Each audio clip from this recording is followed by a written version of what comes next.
I used to think my life was steady, predictable, even a little boring. I'm the kind of guy who sticks to routines. Same coffee every morning, same 10-minute drive to work, same Thursday night takeout with my wife. My name's Carson, I'm 36, and up until a few months ago, I would have told you I was happily married. We lived in a quiet cul-de-sac in a suburb just outside of Raleigh, North Carolina. I'm a software consultant who works remotely most days. Not glamorous, but it pays well and gives me time to do things around the house, projects, chores, whatever. My wife, Erin, is 34.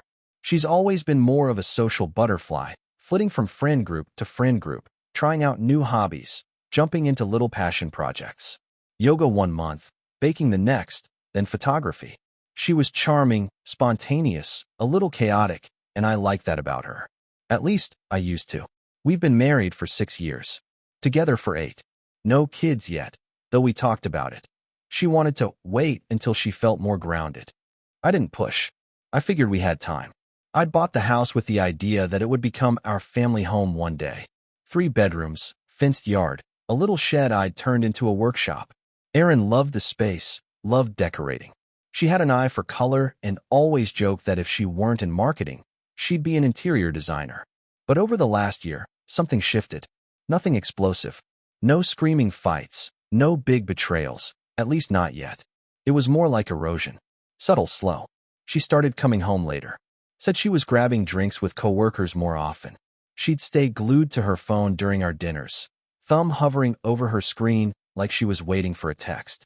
And when I asked if everything was okay, she'd brush it off with a tight smile and a quick, "I'm just tired." Work's been draining. I wanted to believe her. I needed to believe her. But in the pit of my stomach, something didn't feel right. Then came the new neighbor. He moved in across the street mid-spring. Tall guy, probably in his late 30s, early 40s. Built like he played college ball back in the day. Drove a black Range Rover. Always wore gym clothes even when he wasn't headed to the gym. Name was Bryce. I remember because Erin made a big deal about introducing herself to him the day he arrived. Brought over banana bread, of all things. She never baked before, but suddenly she was whipping up homemade loaves like she was auditioning for a Food Network show. I didn't think much of it at first. Erin was friendly with most of the neighbors. She was just being neighborly, right? But then I started noticing things. She'd linger by the window in the evenings, casually mention Bryce when we were talking about our day. "Oh, Bryce said he just got back from a hiking trip in Asheville. Sounds amazing." Or, "Bryce recommended this new Thai place. Maybe we should check it out sometime." She started dressing differently, too. Less oversized sweaters and leggings, more tight jeans, low-cut tops, little touches of makeup even when she was just running errands. Still, I told myself it was in my head, that I was being paranoid, insecure, but the feeling kept building, like a pressure behind my ribs I couldn't shake. Then, one night in June, everything cracked open. It was a Thursday. I remember because we always got Chinese takeout on Thursdays. I'd picked up the food, set it out on the dining table, and waited. Erin came home an hour late, wearing a dress I hadn't seen before. Short, red. Her lipstick was still fresh. She looked flushed, like she'd been running or maybe laughing too hard. She didn't sit down right away, just stood by the counter, twisting her hands together. "Carson," she said, not meeting my eyes. "I think I need some time." My mouth went dry. Time for what? She finally looked at me then. Time to figure things out. To figure myself out. I feel like I've been living someone else's life. I don't know who I am anymore. The words hit like a slap, but I kept my voice steady. "What are you saying, Erin?" "I think I need space. Maybe a month. Maybe more. I'm not leaving forever. I just need a break. To breathe. To think." I didn't yell. I didn't cry. I didn't beg. I nodded slowly, numb, my mind racing. I asked where she was going. She said she'd figure it out. A hotel, maybe. She just needed time. But less than 48 hours later, I found out exactly where she went. Bryce's driveway. His black Range Rover parked beside Erin's car. Her overnight bag slung over her shoulder as she let herself in through his side door like it was already familiar. Like she belonged there. I stood at our window across the street, watching. Frozen. Chest tight. All the little signs I'd ignored suddenly connected like a jigsaw puzzle snapping into place. The banana bread. The makeup. The late nights. The way she looked at him when they crossed paths. She hadn't needed time. She needed a soft landing. The worst part? She didn't even try to hide it. No apology. No explanation. Just silence. For weeks. I'd like to say I handled it with grace. That I threw myself into work or hit the gym or leaned on friends. But the truth is, I unraveled. Slowly. Quietly. I went through the motions, told my clients everything was fine, nodded at concerned texts from my sister, Mia. I didn't sleep much. I barely ate. I just sat in the house I thought we'd raise a family in and stared at the empty spot across the bed, wondering how I'd missed the signs. A month passed. 32 days, to be exact. And then, on a humid Sunday morning, there was a knock at the door. I opened it to find Erin standing there. No makeup, hair tied back in a messy bun. Her eyes red and puffy. She clutched a crumpled tissue in one hand and whispered my name like it was a prayer. "Carson," she said, voice cracking. "I'm so sorry. I made a huge mistake." I stood there, staring at her. The woman who tore out my heart, now looking at me like I was supposed to be her savior. Like I'd just press rewind and pretend none of it happened. But something had shifted in me. Because over the past few weeks, I'd been doing more than just grieving. I'd been watching, listening, learning things. Things Erin didn't know I knew. Things Bryce definitely didn't want me to know. And I wasn't about to let either of them walk away without consequences. But I didn't say any of that. Not yet. I just opened the door a little wider and said, "Come in." And that's when everything really started to unravel. She stepped inside like she still belonged there. Barefoot, damp eyes, holding onto that tissue like it was the only thing keeping her from falling apart. I didn't move to hug her. Didn't say a word. Just watched her quietly as she walked into the living room and sank onto the couch we picked out together 2 summers ago. The same one we used to cuddle on during movie nights, where she once dozed off on my shoulder with popcorn in her lap, and our future still intact. But that future had been shattered, and she shattered it. Erin looked around like she expected things to be different. I hadn't changed anything since she left. Her coffee mug was still in the cabinet. Her cardigan still draped over the armchair. Her framed alive, laugh, love sign still hung above the entryway, though I'd seriously debated smashing that one during week 2. She sniffled and glanced at me. "I didn't think you'd even open the door." I stayed standing. Neither did I. There was a long pause. Then she took a deep breath and started talking. All at once. Like she'd been rehearsing it. I thought I needed space. I thought I was confused. But it wasn't real, Carson. That thing with Bryce, it was stupid. Impulsive. It didn't mean anything.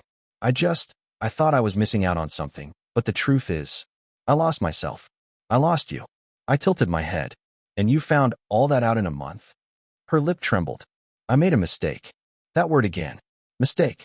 Like she accidentally grabbed the wrong cereal off a grocery shelf. "You moved in with him, Erin." "I didn't move in," she said quickly. "I stayed there for a while. Yes, but it wasn't like that. It wasn't. You slept with him." She looked away.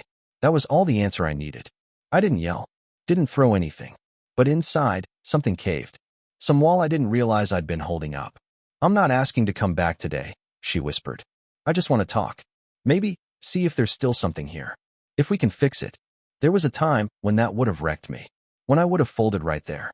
But something had changed. Maybe it was the sleepless nights. Maybe it was the quiet fury I carried like a second skin. Maybe it was everything I discovered about her, about Bryce, and about how deep the betrayal really went. I nodded slowly. "All right. Talk." So she did. She told me Bryce had changed. Said he wasn't who she thought he was. That after a week of flirty freedom and spontaneous dinners, he got cold. Possessive. That he wasn't interested in her dreams or her finding herself. Just the thrill of taking someone else's wife. He never called her his girlfriend. Never introduced her to anyone. And last week, when she asked him what they were doing, he apparently laughed and said, "You're a good time, Erin. Let's not ruin it with feelings." And just like that, she said, she realized what she'd thrown away. That I was the one who always supported her, the one who listened to her rant about coworkers, the one who remembered her tea preference and rubbed her back when her anxiety spiked. That I was her home. "I miss you," she said finally. "I miss us." There were tears streaming down her cheeks now. Real ones. And for a flicker of a moment, I almost felt something stir. Pity maybe. Or nostalgia. But then my phone buzzed on the counter. And I remembered exactly why I couldn't trust her again. Because during that month she spent finding herself, She didn't just ghost me. She turned my own family against me. It started with my mom. A week after Erin left, my mother called. Said she'd heard from Erin. That she was concerned for my emotional well-being and wanted my family to check in on me. At first, I appreciated it. But then I started noticing the tone of their messages. My sister Mia texting, "You should have listened to her when she said she was unhappy." My cousin Rachel DMing me on Instagram with, "Marriage is a two-way street, Carson." What the hell was Erin telling them? I didn't confront her about it then. I wanted to know more. So I called Mia and played dumb. Asked her what Erin had said. She didn't go into detail, Mia replied. Just that she felt emotionally abandoned. That you'd grown cold. Controlling, even. That you never supported her dreams. She said she felt invisible. I nearly dropped the phone. Controlling? Me? I'd spent years being her emotional rock. Encouraging her career switches. Funding her pottery class. Letting her redesign the whole downstairs while I slept on a twin mattress during the renovations. And now I was the villain? It didn't stop there. My mom, sweet, traditional, always the peacemaker mom, actually suggested I apologize. She said I should take some accountability and open my heart. That's when it hit me. Erin wasn't just looking for space. She was laying the groundwork, planting seeds, rewriting the story. I wasn't the heartbroken husband she'd betrayed. I was the emotionally distant man who drove his wife into another man's arms. And the worst part? They bought it. They all bought it. Because Erin knew how to play people. She knew how to cry just the right amount. How to twist half-truths into sympathy. She didn't say I hit her. Didn't say I cheated. But she painted the picture just gray enough that people filled in the blanks. So now, as she sat there crying on my couch, I saw her clearly for the first time. Not the spontaneous, fun-loving woman I married, but the manipulative, calculating person she became. And I wasn't the only one she lied to. Because I'd been talking to Bryce, too. Not directly, he'd never respond to me, but I'd befriended his ex, a woman named Lila. Found her through a mutual on Facebook. Turns out she lived in Florida now, but she used to live with Bryce back in Atlanta. Long-term relationship. Left him 2 years ago. I sent a polite message asking if she'd be willing to chat about him. She responded within an hour. And oh boy, did she have stories. Bryce had a pattern. Charming. Flirtatious. Draws women in with that alpha confidence. But once he has them, emotionally distant. Cold. Uses them until he's bored. Then ghosts. He'd cheated on Lila 3 times. Same pattern. Women in relationships. Women with kids. He liked the thrill of the chase. The power of taking something that wasn't his. And Erin was just his latest trophy. Lila even sent screenshots. Old messages. Photos. A voice memo of Bryce bragging to his friend about stealing another man's wife. That voice memo. I saved it. And I waited. I wanted Erin to come crawling back. I wanted her to ask for forgiveness. Because I wasn't going to scream or throw things. I was going to build something better. Something slower. Smarter. And I'd already started. While she was staying at Bryce's, I'd met with a divorce attorney. Quietly. Privately. Set up accounts. Pulled copies of financials. Erin didn't know it, but our joint account had been slowly drained, legally, into a trust under my name. I'd also had cameras installed. New locks. Security updates. And, after confirming Erin wasn't on the deed, I'd had her removed from all utility accounts. This was no longer her home. It was mine. But I wasn't done yet. Because the betrayal wasn't just about Bryce. Or the lies. It was about the erosion. The way she'd made me feel small in my own life. Like I wasn't enough. And I was about to show her exactly how wrong she was. But first, I had to play along. So I handed her a glass of water and sat beside her. What do you want from me, Erin? She wiped her nose. A chance. To talk. To maybe start fresh. Okay, I said. And I smiled. Not out of warmth. But because I'd already planned the moment where that smile would vanish from her face. And that moment was getting very, very close. They say rock bottom isn't a moment. It's a realization. A quiet, soul-deep understanding that no one's coming to save you. That you've been walking around with a fire in your chest and no one noticed you were burning. That realization hit me on a Tuesday afternoon. Erin had come by the house 3 more times since that first conversation. She never stayed long. Just enough to drop little hints that she was healing, that she was trying, that she was grateful I wasn't pushing her away. She had no idea I'd already changed the locks. The only reason she still had access was because I let her think she did. She didn't notice that our finances were slowly separating, that her name was vanishing off accounts, that I'd rerouted all important mail to my sister's address, that I'd backed up every message, every email, every photo she'd taken with Bryce that she'd foolishly stored in the cloud we once shared. She also didn't know that I'd stopped wearing my wedding ring 2 weeks before she knocked on my door. But back to that Tuesday. It was late, almost 5 p.m. I'd just finished a Zoom call with a difficult client when my phone buzzed. It was a text from my mom. "You need to fix this, Carson. She's hurting. You're being cruel." Cruel. That word cut deeper than I expected. I hadn't told my parents the truth, not yet. I was still holding the cards close to my chest, letting Erin spin her version of the story while I gathered evidence, receipts, and resilience. But that word, cruel, felt like betrayal all over again, like being kicked while I was already lying in the dirt. I sat there in my office, staring at the screen, heart pounding in my ears. The walls felt like they were closing in. For a minute, I forgot how to breathe. Everything just felt hollow, like the world had kept moving and I was frozen in place. And that's when I realized something. I had lost myself too, not just because of Erin's lies, not because of Bryce or the rumors or the pitying looks from neighbors. I lost myself because I'd built my entire life around being dependable, the steady one, the quiet one, the fixer, and I'd done it so well that when I finally broke, no one believed I could, not even me. So I made a decision that night. I was done waiting. I was done surviving. I was going to rebuild, quietly, ruthlessly, not out of bitterness, but out of necessity. I started with the house. I cleared out every last trace of Erin. Her books, her artwork, her throw pillows that didn't match anything but somehow tied the room together. I packed them into boxes and stored them in the garage. Didn't throw them out yet, just moved them far enough that they no longer occupied my space, my mind. Then I turned to the bedroom. That was the hardest. The sheets still smelled like her. I stripped the bed and tossed everything. Ordered new linens, a new comforter, even a new mattress. It felt stupidly symbolic, but I needed a place that didn't feel haunted. Next came the walls. I painted over the soft gray Erin had picked with a bold navy blue, something I never would have chosen before.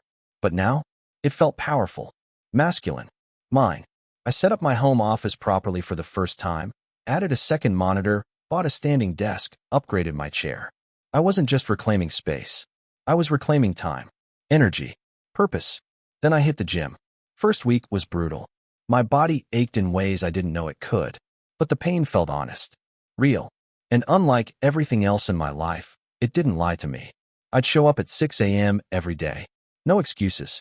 Headphones in. Put up. I didn't talk to anyone. Just lifted, sweated, pushed through. By the third week, something shifted. My chest looked fuller. My face a little leaner. I caught myself in the mirror one day and didn't flinch. And the best part? I didn't post any of it online. No cryptic captions. No gym selfies. No healing era declarations. Just quiet progress. While I rebuilt physically, I also worked on the mental side. I booked a therapist. A guy named Ron, mid-50s, ex-military. Straight shooter. No fluff. Just deep questions and hard truths. One session, he asked me, "What do you think you deserve, Carson?" And I couldn't answer. That silence haunted me for days. So I made a list. Not on my phone. Not in a Google document. On paper. Things I deserve. To be chosen first. To be believed. To feel safe in my own home. To be loved without manipulation. To be seen, not just used. I read that list every morning. Sometimes out loud. Sometimes through gritted teeth. Sometimes with tears in my eyes. But I read it. Over and over. Until I believed it. Financially, I was thriving. With Erin gone, my expenses were lower. I landed 2 new clients through referrals. Work gave me structure, control. I threw myself into projects, into solving problems that didn't talk back or cry on my couch. Mia, my sister, started noticing the change. She invited me over for dinner one night. Just her wife Tasha, and their dog Milo. We hadn't talked about Erin much. Mia had believed her at first, but she'd started asking questions. "Something's not adding up," she said over spaghetti. "What do you mean?" She said you were cold. "But you're you." I shrugged. She said you controlled everything. "But I've known you for 30 years. You'd rather crawl through glass than make someone uncomfortable." I didn't say anything, just nodded. Mia leaned forward. "What really happened, Carson?" So I told her. Everything. Bryce. The move-in. The lies. The messages. The manipulation.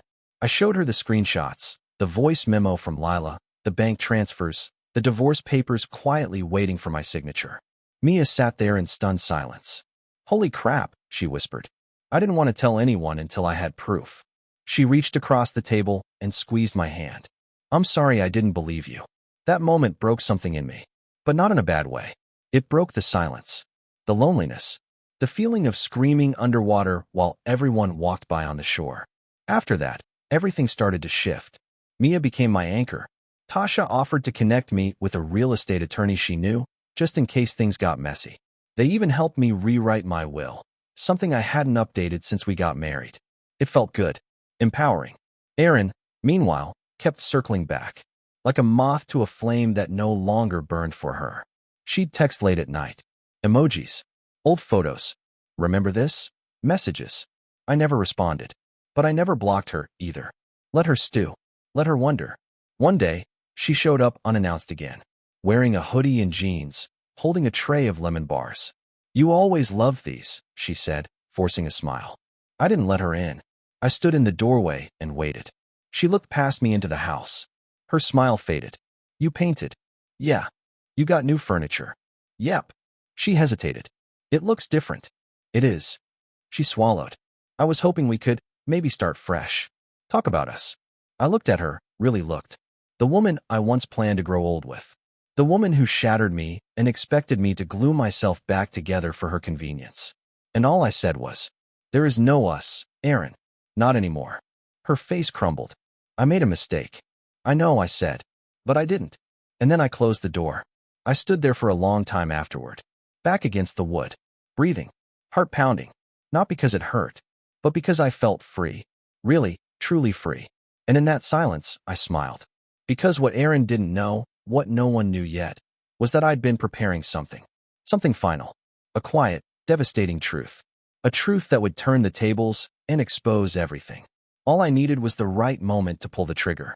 And that moment was closer than she thought. By the time autumn rolled around, I wasn't the same man Erin left. Not even close. The mornings no longer felt heavy. I'd wake up, stretch in my new sheets, drink my coffee in silence, and feel light. I kept up with the gym, landed a contract that paid more than my entire Q2 earnings. And I wasn't living in the past anymore. I wasn't checking my phone every hour, waiting for her next what-if text. I'd stopped reacting. Now I was planning. Because while Erin was still orbiting me like a lost moon begging to be pulled back into my gravity, I'd already built a world where she no longer existed. But I wasn't going to just let her drift off peacefully. No, she needed to understand what she did. Not through screaming, not through social media rants, but through cold, calculated consequences. And I had the perfect opportunity coming up. My cousin Rachel was getting married. A big, outdoor, Pinterest board type wedding out near Asheville. The kind of event where every extended relative crawled out of the woodwork. We weren't especially close, but she invited me early on, back when Erin was still finding herself with Bryce. I'd RSVP'd yes, not really planning to go at the time, but now? Now it was the perfect stage. Because Erin was going too. I found out from Mia, who said Rachel had invited her directly, and Erin apparently texted her the next day gushing about how excited she was to see everyone again. Of course she was. She thought she was still welcome. She thought I'd keep playing nice. But I had plans. And if I was going to make a statement, one she couldn't twist, one no one in my family could misunderstand, it had to happen then. Still, I wasn't about to make a scene. That's not me. What I am good at is control, precision, execution. So I started laying the foundation. First step? Let her keep thinking I was on the fence. I responded to one of her texts for the first time in weeks. Just a simple, "Hope you're doing okay." The floodgates opened. She texted back in seconds. "Carson, thank you. That means so much. I've been thinking about you constantly. Maybe after the wedding we can talk properly." I let the message sit unread for 2 days. Then replied, "Maybe." That maybe lit a fire under her. I could tell. Suddenly, she started reaching out more. Voice notes, apologies, screenshots of poems she said reminded her of us. One even said, "I saw a couple today, and I couldn't stop thinking about how we used to be. I miss being your person." It was all so performative, so hollow, but useful. Because while she was busy imagining our reunion under twinkle lights and acoustic covers of Ed Sheeran songs, I was preparing the final blow. Step 2.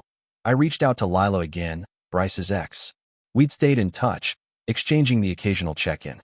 She was sharp, kind, and still pretty angry about how Bryce had discarded her. When I told her what I was planning, she didn't hesitate. "I'll help," she said. "Just tell me what you need." I did. She sent me everything. Photos of Bryce with other women, even during his time with Erin. Screenshots of texts where he bragged about how gullible Erin was. Even a few messages where he talked about moving on soon, since the novelty's wearing off. It was damning, ugly, raw. But it wasn't just the Bryce angle I wanted to expose. It was everything. Because Erin didn't just hurt me. She tried to reframe the narrative. Tried to play the victim, the wounded bird who needed healing. She'd poisoned my family against me. Let them believe I was distant, unloving, responsible for her leaving. And while some of them had started seeing the truth, thanks to Mia, others still looked at me with quiet judgment, as if I was the reason things had fallen apart. So, I decided to give them a show. And I wasn't going alone to that wedding. I'd met someone. Her name was Elena. We'd crossed paths at the gym, believe it or not. She worked in marketing, had this laugh that made you forget your problems, and an honesty I wasn't used to.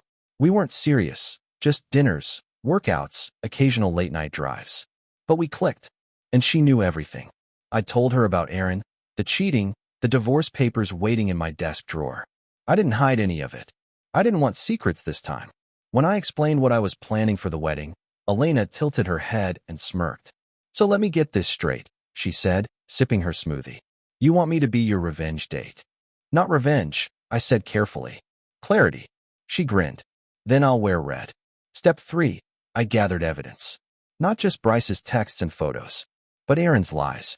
See, after she left, I started digging. I went back through her old emails. Found dozens of little deceptions. Messages where she flirted with Bryce before she ever mentioned needing space. Old drafts of emails she never sent, journaling her doubts about me. Some dated 6 months before she left. She hadn't drifted. She'd planned her escape, and she wanted sympathy on the way out. I printed everything. Highlighted timestamps. Made it clean. Organized. Not to show everyone, but just in case. I also had Mia and Tasha on standby.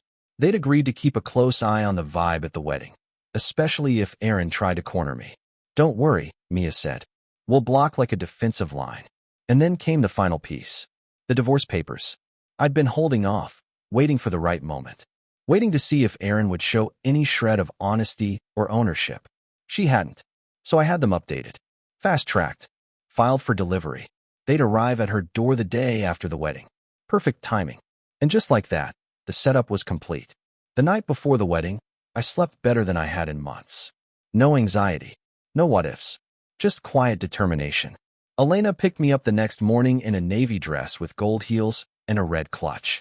When I opened the door, her eyes widened. Well, she said. "You clean up nice." Likewise. We drove with the windows down. Music low. The kind of energy that makes you feel like the main character in a movie right before the climax.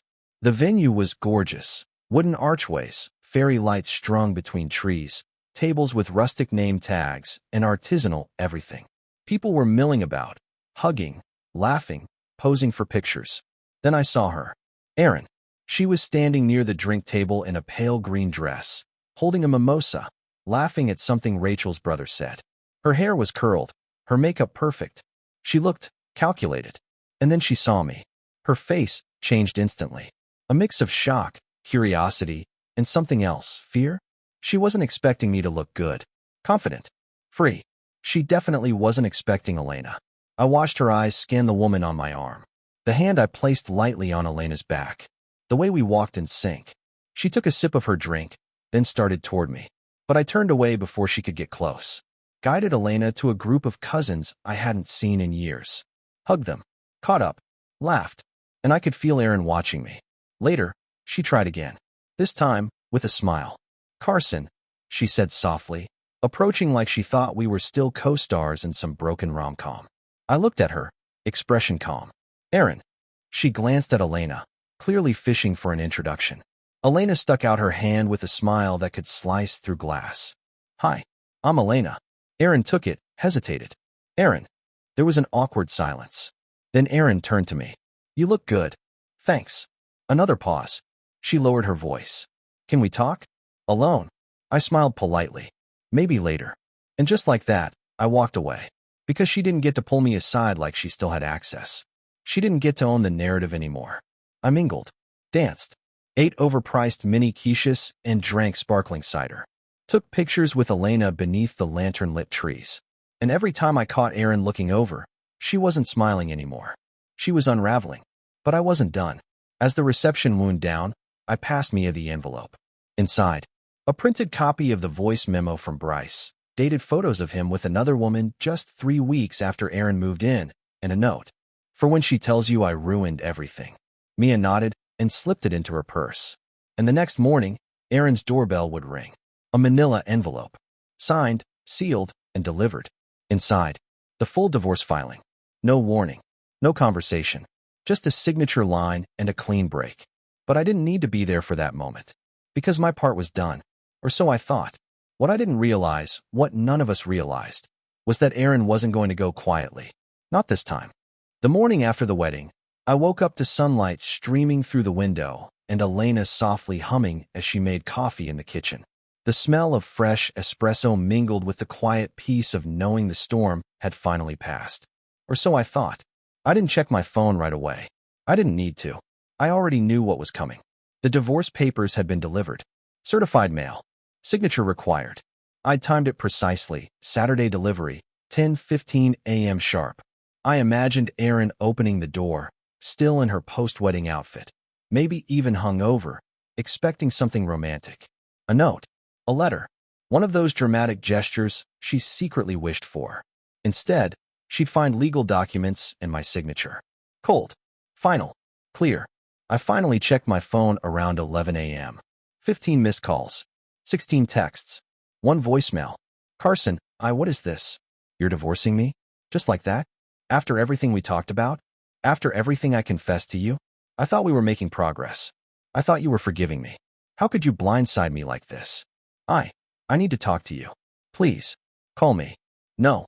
Not this time. No more pity. No more second chances. No more letting someone walk back into my life just because they missed the comfort of being loved unconditionally. Erin didn't miss me. She missed being chosen. She missed being safe. But I was done being her emotional retirement plan. I blocked her number. Not out of anger, but out of peace. And that's when the real unraveling began. Because Erin didn't take the quiet exit I gave her. She started making noise. It began with the group chats, messages sent to our mutual friends, cousins, even neighbors. Long, emotional paragraphs about how I was refusing to communicate, how I'd punished her for one mistake, and how I had set her up to humiliate her. But what she didn't know was that I had already shared the full story, with receipts. See, before I blocked her, I sent one final message. Just 3 words. Ask your sister. Because Erin's older sister, Paige, was one of the only people who saw through her. Paige never liked Bryce. She'd told me, once, that Erin had a pattern of jumping ship when things got too normal. That she thrived on drama, on chaos, on chasing attention. Paige had reached out to me weeks earlier, apologizing for how the family had treated me. I knew something was off, she said. She started rewriting history before she even left. So I sent her everything. The emails, the texts, the photos, the recordings, the divorce papers, even the wedding day footage where Erin tried to corner me while I calmly walked away. Paige sent it all to the family. No commentary, no drama, just the truth. And it spread like wildfire. Erin's attempts to control the narrative collapsed in a matter of hours. My mom called me, crying, apologizing. She said she felt ashamed for ever doubting me. That she had no idea how manipulative Erin had been. That she believed me now. Mia was livid. I want to drive to her place and scream in her face, she said. I told her it wasn't worth it. The truth had done the job. But I wasn't finished. Because there was still one person who had skated through this whole ordeal without any consequences. Bryce. The man who treated my marriage like a sport. Who laughed about taking another man's wife. Who left Erin the moment the thrill wore off, and probably moved on to the next already. He thought he won. He didn't know I'd been quietly collecting information. Remember Lila? Bryce's ex? Turns out, She still had access to some of Bryce's business emails. See, Bryce ran a boutique fitness company. Bryce built, or something equally arrogant. Lila had helped him set up the LLC years ago, and she still had access to some of the administrative back-end, which he never bothered to update. Inside those emails, gold. Turns out, Bryce had been using personal client data for shady promotions, selling emails to third parties, offering VIP training packages with fake discounts. He was skirting just enough legal lines that, if you weren't looking closely, you wouldn't notice. But I was looking closely. With Lila's help, we compiled a full dossier. Dates, screenshots, bank trails, testimonies from old clients. It wasn't enough for jail, but it was enough to ruin his brand. I sent it anonymously to every gym owner in a 30-mile radius. Then I posted a detailed review on every platform I could find. Yelp, Google, Reddit, even LinkedIn. And the final touch? I tipped off a local fitness YouTuber who ran a series on shady gym practices. He covered it in a video titled, "The Fitness Fraud Next Door, How Bryce Built Lies." Within 2 weeks, Bryce's client numbers plummeted. He shut down his social media accounts.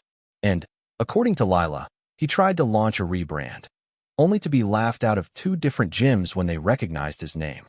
Poetic, really. But the real revenge wasn't in the public takedowns. It was in the silence that followed. No more noise from Erin. No more ego from Bryce. Just a slow, suffocating stillness as they watched their stories unravel and their reputations quietly decay. I didn't need to scream. I didn't need to gloat. I just moved forward. Elena and I stayed close. We didn't rush into anything serious. Both of us had our scars. But we supported each other, shared meals, walked the dog, built something simple and honest. The kind of relationship that doesn't need drama to feel alive. My career took off. I landed a long-term retainer with a client in Chicago, traveled more, spoke at a tech conference, bought a motorcycle, something Erin had always said was too reckless. Funny how all the things she once dismissed were the very things that made me feel alive again. And then, one day, months later, I got a letter in the mail. From Erin. No return address. Just my name. Inside was a handwritten note. 2 pages. She apologized again. Said she was in therapy. That she realized she'd spent her whole life trying to be adored instead of being honest. That she understood if I never wanted to speak to her again. She ended it with, "You were never the villain. I was just too selfish to admit I'd become one." I folded the letter and put it in a drawer. Not out of sentiment, but because it was over. All of it. The heartbreak. The shame. The questions. I had found peace, not through revenge, but through clarity. And as I sat on my porch that evening, sipping a beer, watching the sun set over the quiet street, I realized something. She wanted closure, but I'd already built a new beginning. And this time, I was no one's second choice.